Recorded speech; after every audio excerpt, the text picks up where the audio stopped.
Ini kan persoalan paradigma. Karena seringkali ketika kita menjadi pendeta, paradigma bergereja kita terlalu sempit. Padahal begitu banyak aspek dari kita yang harus kita bahas, kita kembangkan untuk gereja.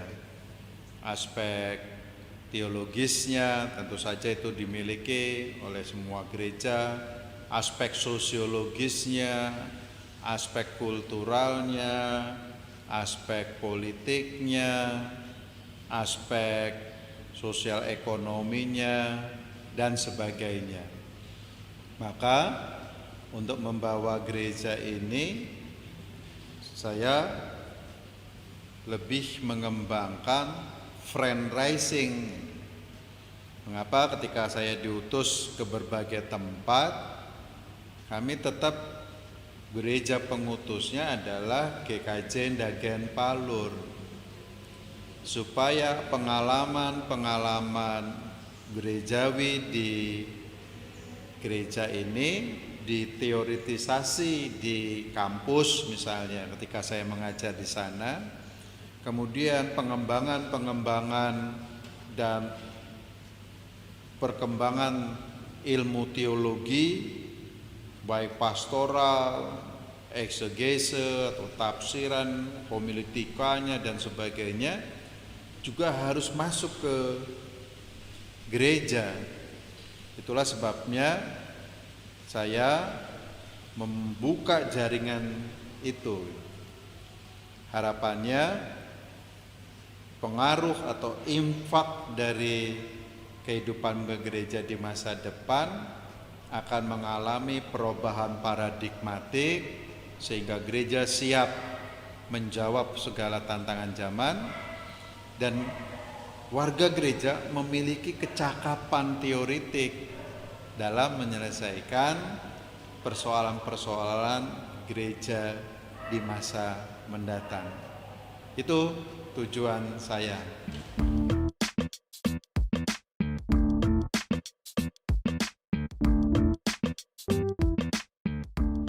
Yang pertama, saya mengelola dengan 3 pendekatan. Pendekatan pertama adalah pengembangan konsep-konsep. Nah, warga gereja tidak memiliki kesempatan untuk belajar teologi, menerima pendidikan teologi di sekolah-sekolah teologi. Tapi bukan berarti jemaat tidak bisa belajar teologi. Belajar teologi melalui pendidikan-pendidikan teologi, pengembangan konsep-konsep. Nah, itu yang saya lakukan di pendekatan pertama. Sehingga buku-buku seperti buku Romo Mangun Wijaya, Gereja Sporadis, kita bahas bersama di kemajelisan. Buku-buku Pak Broto Semedi, buku dari Dr. Yohanes Rahmat, dan juga pengembangan ilmu manajemen kepemimpinan kita bahas di kemajelisan. Nah, pendekatan pengembangan konsep ini nanti akan melengkapi para pemimpin umat untuk menjawab persoalan-persoalan lebih teoritik, sanggup dengan memakai disiplin ilmu. Jadi stop schooling no problem, tapi stop learning itu yang problem. Maka bagaimana sekalipun tidak sekolah teologi tapi menerima pendidikan teologi, belajar teologi. Pendekatan yang kedua adalah penguatan basis materialnya. Nah, itulah yang kita kembangkan, bagaimana mengembangkan ekonomi jemaat, bagaimana bisa mengalami kemandirian. Maka kita merancanakan visi 2030, yaitu kemandirian finansial. Maka politik budgeting kita garap dengan memakai prinsip surplus balance, politik budgeting gereja yang berorientasi pada kesejahteraan umat, walaupun banyak pendeta nantinya, tetapi justru mendatangkan kekuatan finansial pada gereja kita ini. Nah, yang ketiga, infrastruktur. Infrastruktur kenapa penting?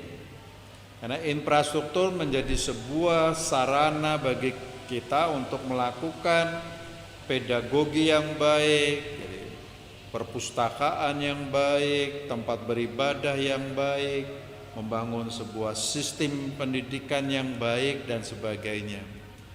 Sehingga ketika saya masuk di gereja ini, memang kita mau kembangkan supaya gereja melakukan pendekatan dengan 3 pendekatan ini: pengembangan konsep-konsep, penguatan basis materialnya, dan juga membangun infrastrukturnya. Dengan membangun infrastruktur ini, orang justru datang merasa nyaman untuk bergereja, belajar bersama-sama, kantor yang profesional dan sebagainya.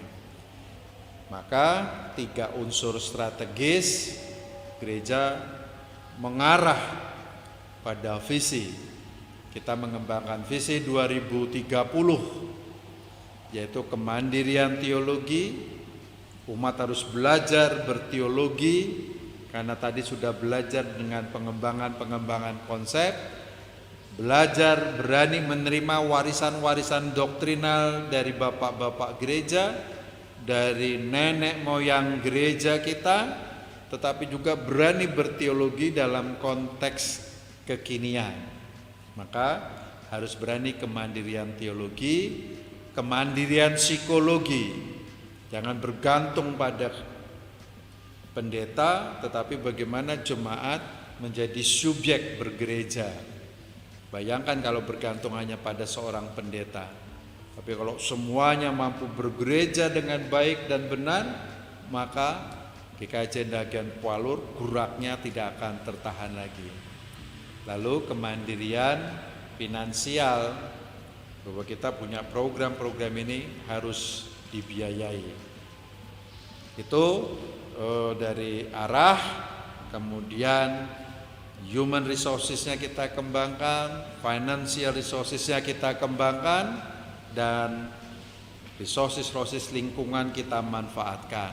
Maka sistem akan mendukung untuk mencapai semuanya itu.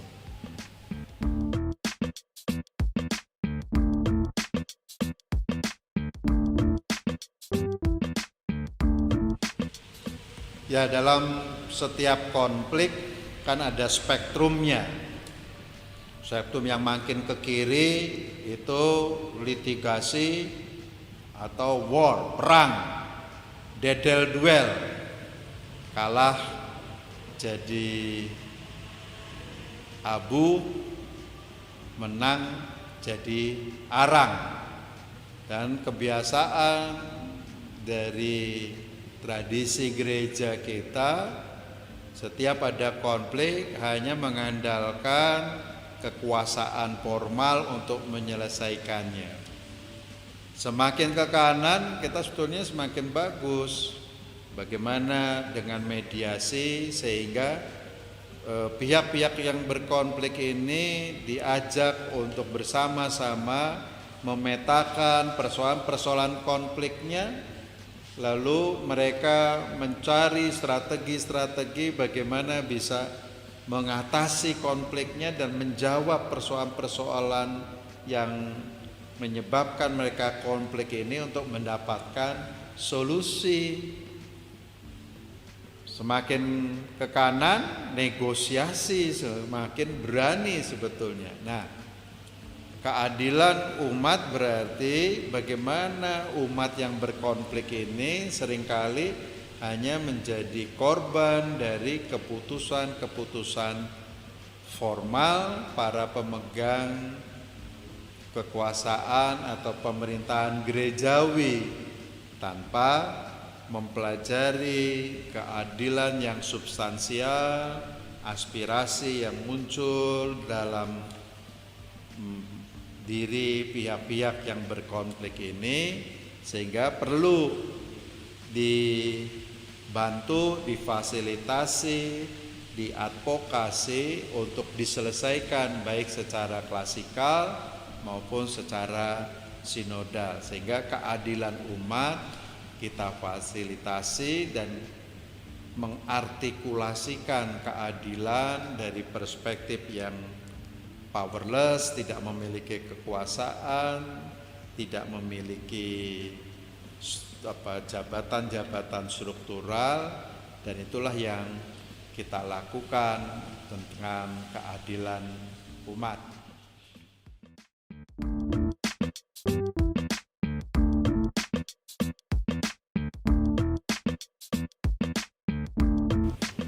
Sama ketika saya masuk tahun 1988, telepon saja masih terbatas sekali. Kemudian transportasi ke Karanganyar saja itu dianggap luar kota, karena Palur memang kota satelitnya dari Solo. Itulah alasannya akhirnya kita berinduk ke Klasis Solo. Jalan masih tanah, belum ada pengaspalan. Listrik saja Pastori waktu itu ya tidak ada. Listrik hanya beberapa orang yang memiliki, itu pun paling rata-rata 450 watt. Nah, dalam kondisi seperti ini kami memetakan sebetulnya ketika saya jadi pendeta di gereja ini apa yang harus saya lakukan. Maka saya mempunyai visi Dagen Palur ini suatu saat akan menjadi kota industri. Itulah sebabnya harus banyak pendeta untuk melayani dalam setiap aspek kehidupan. Ini menjadi kota industri, menjadi kota tempat perjumpaan dari semua jurusan, walaupun kelihatannya di pinggiran, tapi dia menjadi perbatasan dari kota Solo, Kabupaten Sukoharjo, Kabupaten Karanganyar, Kabupaten Sragen. Nah, akhirnya dia menjadi pusat dari perjumpaan itu. Itu bisa dilihat banknya jauh lebih banyak di Palur daripada di Karanganyar. Maka visi kami waktu itu adalah bagaimana kota yang akan berkembang ini harus dilakukan manajemen penata layanan yang mampu menjawab perkembangan zaman, dan itu terjadi. Nah, sekarang 10 tahun mendatang visi kita ini adalah bagaimana akhirnya membangun gereja intergenerasional. Ini memang sedang berkembang, dan liquid church. Jadi yang solid church itu sudah mulai bergeser sesuai dengan kemajuan zaman. Jadi Romo Mangun sebetulnya jauh-jauh hari sudah bisa membaca yang terjadi tentang gereja diaspora. Jadi paradigmanya bukan kebun anggur, gereja yang dibangun dengan begitu luasnya semua dimasukkan ke dalam gereja, tapi Dagen Palur bisa hadir dimanapun. Nah, ini sekarang sudah mulai terbukti. Jadi dengan high technology dan high society, maka juga menjadi high technology church, gereja yang memiliki teknologi. Kita bisa hadir dimanapun without building. Visi kami ke depan, teman-teman di gereja ini mampu mengembangkan telechurch, bergereja dengan menggunakan teknologi yang up to date, dan kita bisa melakukan pelayanan dimanapun, tetapi kita tetap ada dalam simpul-simpul yang saling berhubungan satu dengan yang lain. Dan intergenerational church ini berarti memberi tempat pada semua generasi untuk memberikan sumbangan-sumbangan positif, kontribusi-kontribusi yang signifikan bagi arah gereja di masa depan.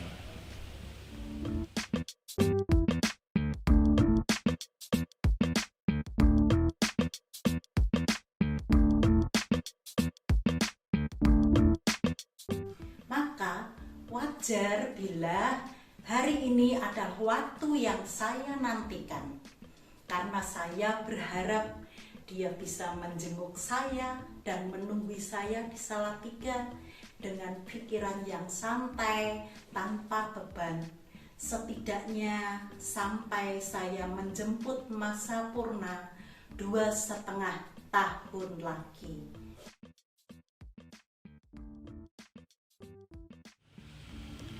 Ya, di awal saya memilih pasangan hidup yang memang di saat bujangnya sudah mengikatkan ikatan dinas dengan pemerintah, menerima beasiswa dan bersedia ditempatkan di mana saja. Nah, jadi sejak menikah langsung sudah penempatan yang berpisah jauh di Rowokele. Untuk mencapai ke sana saja butuh 6-7 jam pada saat itu. Waktu itu ada pikiran dilanjutkan apa tidak, membayar denda apa tidak.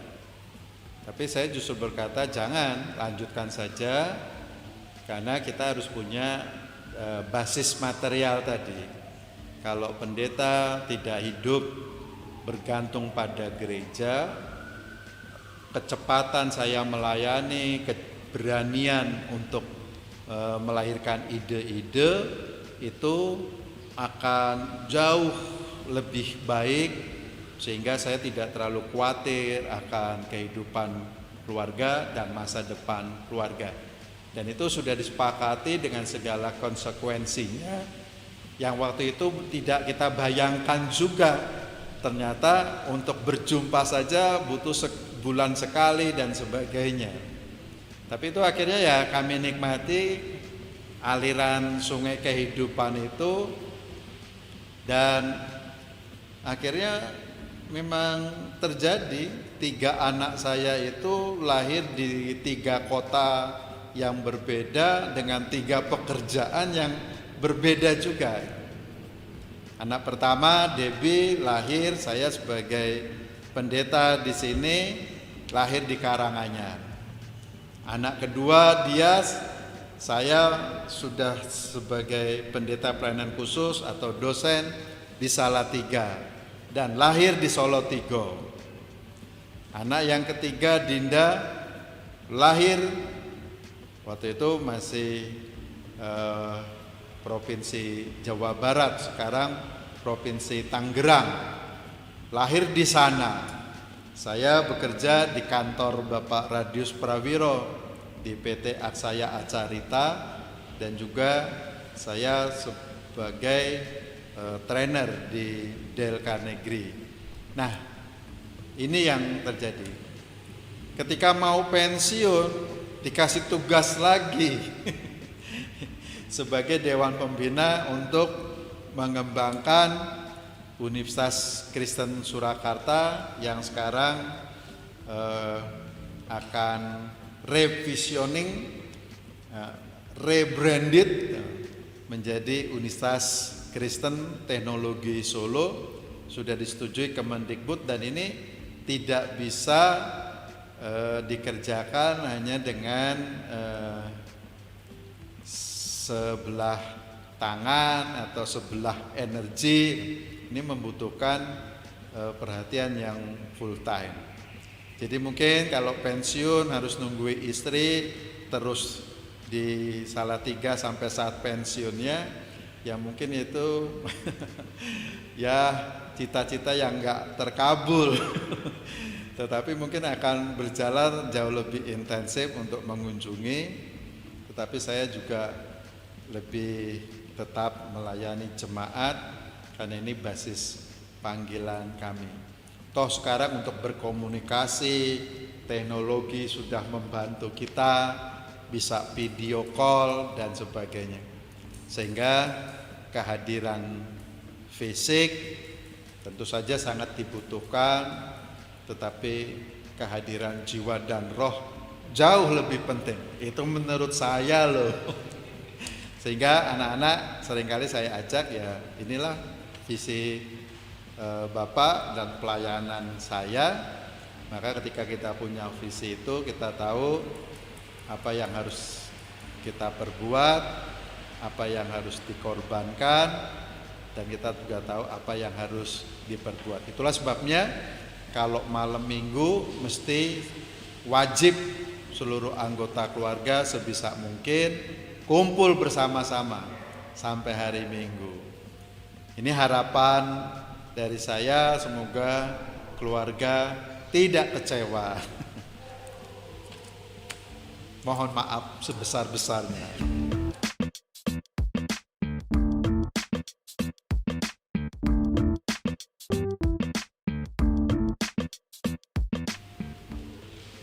Bingung ya. Ya, hal yang paling membahagiakan adalah sebetulnya keterbukaan dari umat untuk mau menerima gagasan-gagasan baru, mau berdialog, dan mau mencari masa depan bersama. Itu menurut saya sesuatu yang sangat membahagiakan saya. Dan jemaat mau belajar juga apa sih sesungguhnya gitu yang ingin saya inginkan. Jadi mereka juga sama menunggu gitu loh.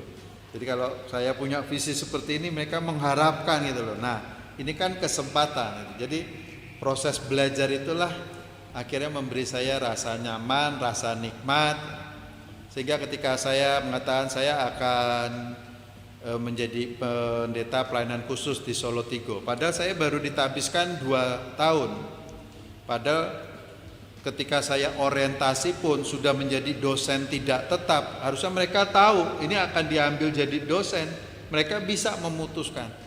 Tapi mereka ingin, bahkan mengatakan kabar ingkang bingahaken, bahwa pendeta kita dipakai untuk menjadi pengajar para calon-calon pendeta. Sementara lingkungan yang lain kaget gitu. Nah, inilah proses belajar di awal saja sudah bersedia untuk menerima sesuatu yang baru. Ketika saya berada di berbagai tempat juga bagaimana itu menjadi proses bergereja bersama, sehingga bagaimana caranya Ndagen tetap jadi pengutus. Itu yang menyenangkan.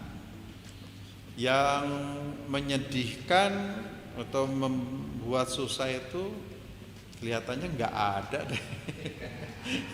Ya kadang-kadang yang paling menyusahkan waktu itu ya ini saja sih, mulut-mulut usil. Maaf ya jemaat gitu. Jadi mulut-mulut usil. Tapi saya memahami keusilannya itu karena memang persepsi atau konsep yang ia pegang tentang pendeta, tugas-tugasnya itu memang sebuah konsep yang lama, tidak berkembang. Nah, itulah yang menjadi tantangan kami, bagaimana sesuatu yang menyedihkan ini harus saya transformasi menjadi sebuah kebahagiaan saya. Kalau enggak, saya akan tidak produktif. Kelihatannya seperti itu sih.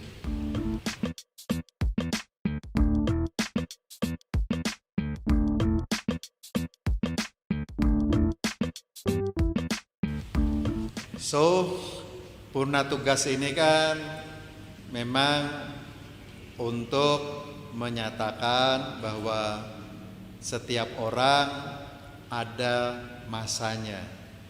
Kita memakai undang-undang nasional saja dan gereja usia 60 adalah usia purna tugas. Kenapa kita tidak memakai emeritasi? Karena pendeta adalah jabatan seumur hidup. Nah, karena pendeta jabatan seumur hidup, disitulah ada ruang dan waktu pendeta tetap mengoptimalisasi fungsinya sebagai pendeta. Kependetaan tidak ada pensiunnya, tapi relasi kerja pemberi kerja dan penerima kerja itulah yang berakhir. Maka saya ingatkan, setiap orang punya masanya. Tetapi harus diingat juga, setiap masa ada orangnya. Nah, ada orangnya itulah dalam proses kaderisasi tongkat estafet. Jadi tongkat estafet itu kan juga harus kita berikan, entah secara paksa atau tidak. Maka kami akan melakukan itu secara sistemik, terukur. Jadi jemaat tetap akan terus berjalan pada jalan yang tepat, on the track. Pendeta-pendeta baru siap menerima tongkat estafetnya dan meneruskan dengan cita-cita yang dibangun bersama-sama umat. So, saya tetap melayani umat, bahkan akan mengembangkan 4 hal, yaitu mengembangkan badan pengelolaan dan pengembangan aset-aset dan dana abadi gereja. Itu basis material yang gak boleh kita lupakan. Tanah kita sudah 13 sertifikat. Yang kedua, saya punya tugas untuk penulisan sejarah gereja, karena sempat tertunda dan ini berkembang terus. Yang ketiga, mengembangkan Yayasan Sono Kawekas. Saya akan bangun fundraising dan fundraising dengan teman-teman di PMS, karena di masa depan ini kuburan bukan persoalan yang mudah ini. Jadi kuburan menjadi persoalan penting ya, supaya warga gereja juga memiliki rasa nyaman di akhir hidupnya. Dan yang keempat, saya hanya fokus pada manajemen gereja, strategi penata layanan sambil proses transisi. Dan bagi saya itu tidak akan menyebabkan post power syndrome, juga tidak akan menyebabkan teman-teman dan jemaat terhambat untuk berkarya, terhambat untuk melaksanakan visi misi GKJ Dagen Palu. Don't worry, be happy.